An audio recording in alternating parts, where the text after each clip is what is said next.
जबरी खबरी न्यूज चॅनलमध्ये मी सुधीर विरकर आपलं सगळ्यांचं स्वागत करतो। संपूर्ण महाराष्ट्रामध्ये जनसामान्यांमध्ये महादेवी हत्तीनीच्यामुळे डोळ्यामध्ये अश्रू आलेले आहेत। गावोगावी मोर्चे, आंदोलने, जन आंदोलने या ठिकाणी होत आहेत, ती फक्त माधुरी हत्तीची परतावणी करण्यासाठी।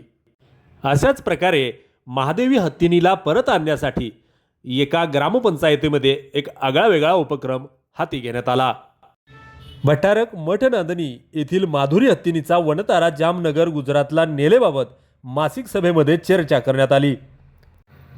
नांदणी तालुका शिरोळ येथील श्री जिनसेन भट्टारक मठ नांदणी या मठाला 700 वर्षांची धार्मिक विधीकरिता हत्ती पाळण्याची परंपरा आहे, पण पेठाच्या कमिटीने 2023 मध्ये दिलेल्या भेटीनुसार हत्तीची देखभाल व्यवस्थित होत नाही असा चुकीचा अहवाल देऊन शासनाची दिशाभूल करून हत्ती जामनगर वनतारा गुजरातकडे पाठवण्याचा निर्णय करण्यात आला।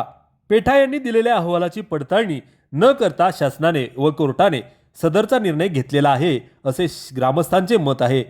सदरचा हत्ती वनतारा येथे पाठवल्यामुळे लाखो जैन व जैन इतर भाविकांचा भावना दुखावल्या आहेत, तरी शासनाने याच्यामध्ये हस्तक्षेप करून माधुरी हत्तीनीला परत नांदणी तालुका शिरोळ येथील श्री जिनसेन भट्टारक मठ नांदणी यांच्याकडे परत सुपूर्द करण्यात यावे अशी असंख्य जैन व जैन इतर भाविकांच्या मधून मागणी होत आहे।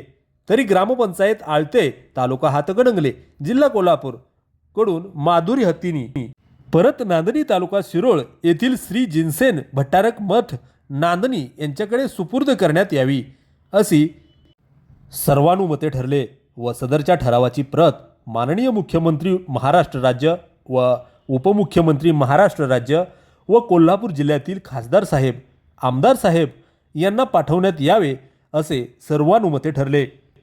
जणू काही माहेरवासीन सासरी निघालेले आहे, त्याप्रमाणे महादेवी हत्तीनी परत आणण्यासाठी हा अट्टहास